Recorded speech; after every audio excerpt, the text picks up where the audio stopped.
Welcome to Mission Matters Live. I am Megan Mio, Director of the Global Mission Office, and this is part 2 of a conversation with Father Jacek Garus, a Salesian missionary priest who's visiting Chicago to share the good work of his community in Kazembe, Zambia, in East Africa. He ministers at St. John Bosco Parish in Kazembe, the Don Bosco Youth Center located there, and he's principal of the Don Bosco Carpentry School. And in this part of our conversation, we're going to talk a little bit more about the young people that you work with and the impact that they've made on you. We watched the little clip there of some of the kids running around, doing what kids do, playing at the youth center. And of course, those are the younger kids. Based on the social media accounts for the Kazembe mission, it looks like the kids are just wild. They got lots of energy and they're excited and they're having fun and they exude a lot of joy too. So I wonder, is that an accurate picture of what life is like? Yes, I would say so, that they are very spontaneous, very open. They are happy also, I would say, not only in our place, but generally. The kids are always like full of life, and there are many of them. It's good to know that Zambia, the average age of Zambian people right now is 20. Mm-hmm. So many people are like children or teenagers or young adults. So also like we are in Luapula province, which is a distant north. So the boundaries with DR Congo. And then in our province we have many children, like, so then they are, I think, also happy to be with each other in this way, like, you know, they play freely, like you could see in the videos there. They are happy to be together. And I think also the issue is like they don't have much, and then they appreciate what they get from us. Like we also have just a simple like a soccer field or basketball ground, but if we give them ball for this time of games, they appreciate that. They will not have their own ball. So if they get one from us, they are like, wow, this is amazing. We can have football and then we have goalposts. We have the land that is secured with wall, which is clean. Also, like, you know, in the village, you have like the local schools, they will have a soccer ground, but it's open and not fenced. Everyone can pass. There are animals in the village, so the place is dirty. Yeah, and then in our case, we keep the animals in one place, the kids in another place, so they know, okay, this is safe. There are no also like outsiders, people with problems, or like, you know. Safer. So they maybe that is also why they feel happy, you know. Now, and I also mentioned that you're principal of the Carpentry School, so those are probably older young people, young adults, maybe older young teens. Adults, yes. And that's really about professional skills and equipping young people with the opportunity for finding a job and supporting themselves. Tell us about. Yes, I think like for us, it's important to focus on skills, but also at the same time to focus on like helping them with the education. That is why we are also going soon into the opening of the secondary school for them. But when it comes to skills, we see what we've been doing for the last more 35 years. It's not enough because the school was just with carpentry school. And you can't have a school like developing. Times are changing also. People want new skills, new professions. So we are already started with bricklaying, and then from the next year probably, I hope we'll manage to open also the electrical workshop and the fabrication. Wow. So after like 2-3 years, we will be able to have a school that does all the things around the house, like building of the house and running the house. Maybe plumbing will be missing, but still you can do it somewhere else. But in our place, these 4 basic skills. So, and we know that some of our like skilled students already, when they were finishing just with carpentry, some of them were like privately studying and learning how to do the bricklaying. So when you have these 2, at least bricklaying, carpentry, then you can do in the village level a lot. You can build a house, shop, small church. So that's what they do, and they are happy to have the skills. So that's why we combine the skills together, and then we see.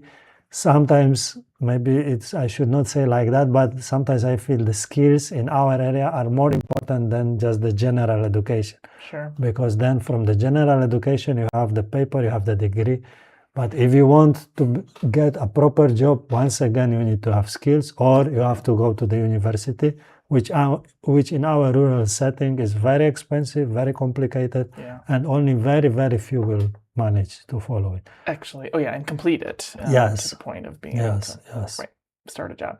I mean, it's very practical. It's very useful. Obviously, carpentry is very biblical as well, but obviously very practical in terms of life in that area.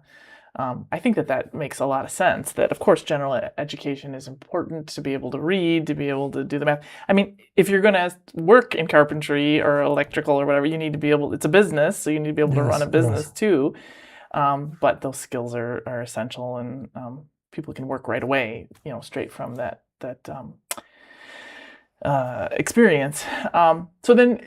So you mentioned, I mentioned the youth center and the parish. The youth center, the oratory, you referred to it, kind of attracts more younger kids. Tell us a little bit about their reality. What are their family lives like? What draws them to the youth center? Yeah, usually they will come from big families, so the children are many, and then like after school in the level of the village, there is no much things happening for them.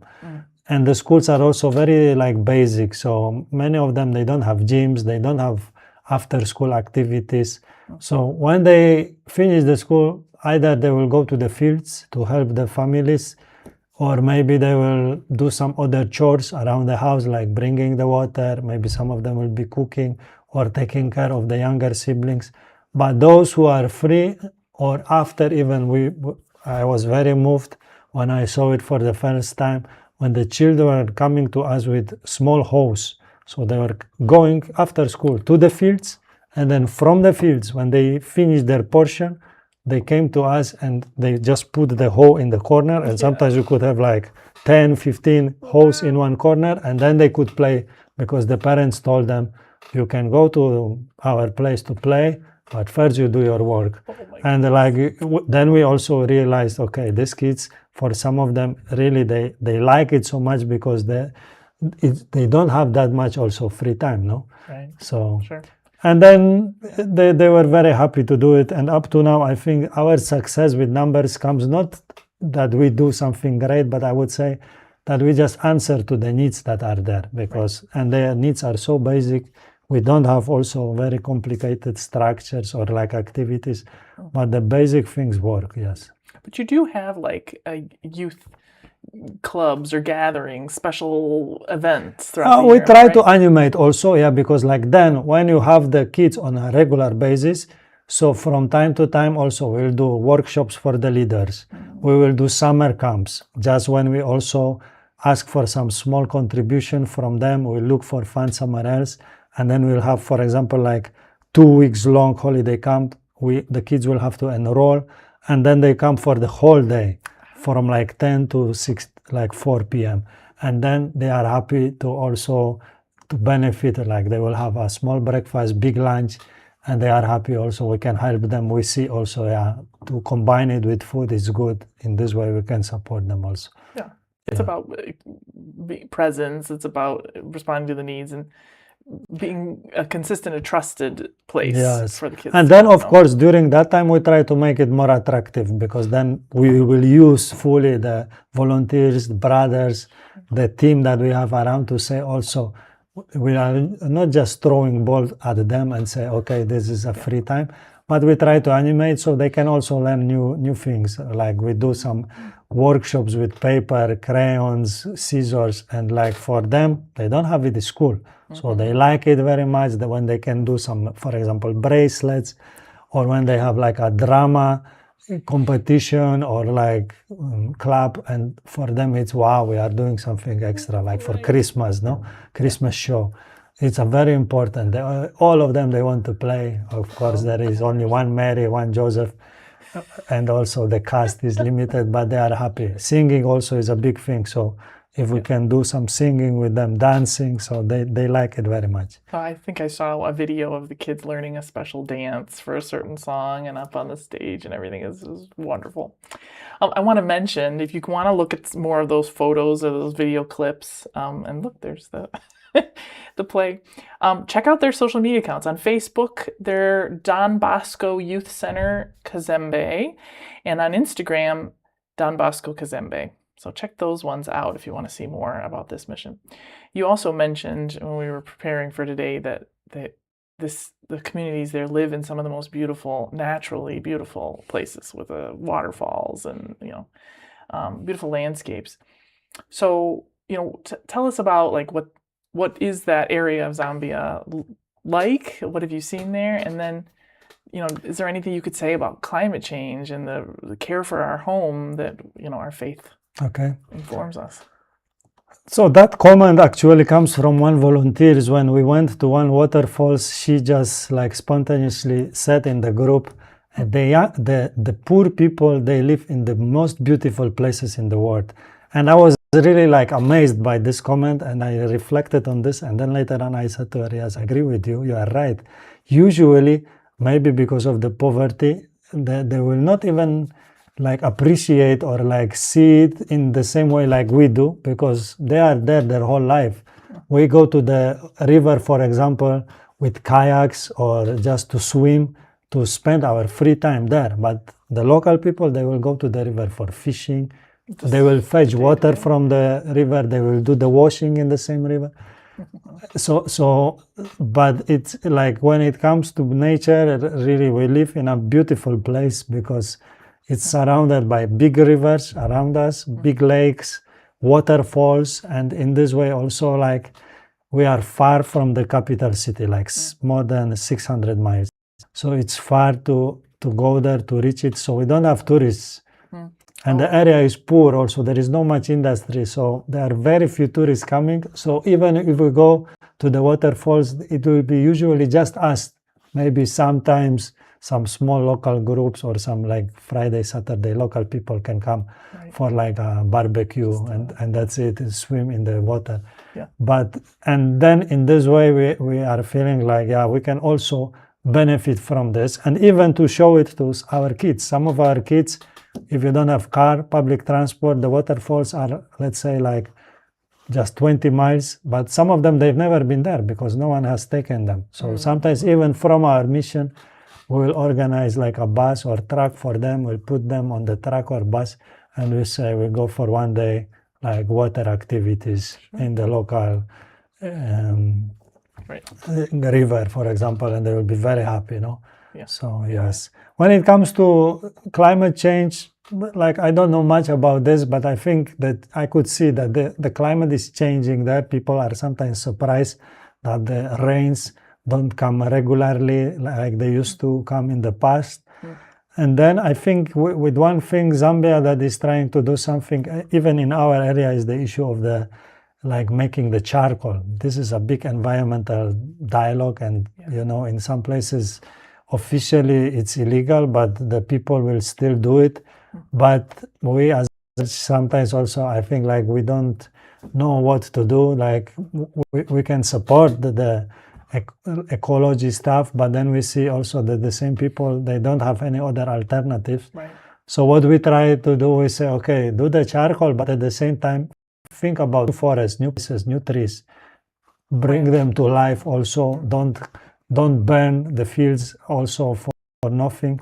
You are burning, make sure then you are planting stuff, because also that's what they do. Right. So, and then usually, then there can be some dialogue, and I think, already the awareness is there, so which is a good thing, but it takes time also, to change some habits, but then also, like for them, they will say, and I think they are right to say, okay, so what is our alternative? You say no charcoal and gas is very expensive. Electricity, many of them, they are not connected because it's expensive. So then they say, we don't have an alternative. If you offer us work, we have better salaries, we can talk about gas, no problem. Gas is there, but that is always the challenge, no? Yeah. I mean, I think that this community is lucky that they're far from industry, far from the big city, and a lot of visitors. That's what's protected these areas and kept them beautiful and clean and fresh in that sense. But I was thinking of the idea that as the world changes, the climate changes, due to pollution, due to populations, whatever, that it's the poorest communities that do suffer the most. And so, like, if they don't have an alternative, then they have to do what they have to do to survive. But sometimes what we do here in the U.S. can have that effect in Zambia, that this is a community that has fewer options. So I'm glad to hear that they seem to be pretty much, for the most part, protected from that. The rains have changed somewhat, but there's still things grow still in that area, which is very, very good to hear. So now you've been in Zambia for 7 years. Have you started to think of yourself as a local, as a Zambian? How have you changed in your thinking? Maybe like I would not say that I'm feeling like I'm Zambian, but like I am happy to be in the village, and I'm trying to be one of the people. Though sometimes when I communicate with some other missionaries, they will say, and I think this is really our reality, to say, we will always be outsiders. This is like impossible. I'm happy to be in the village. I'm happy to be with the people. Sometimes I will even stand for the rights of the children, the young people. I will go to school, say, this is wrong, this is not okay.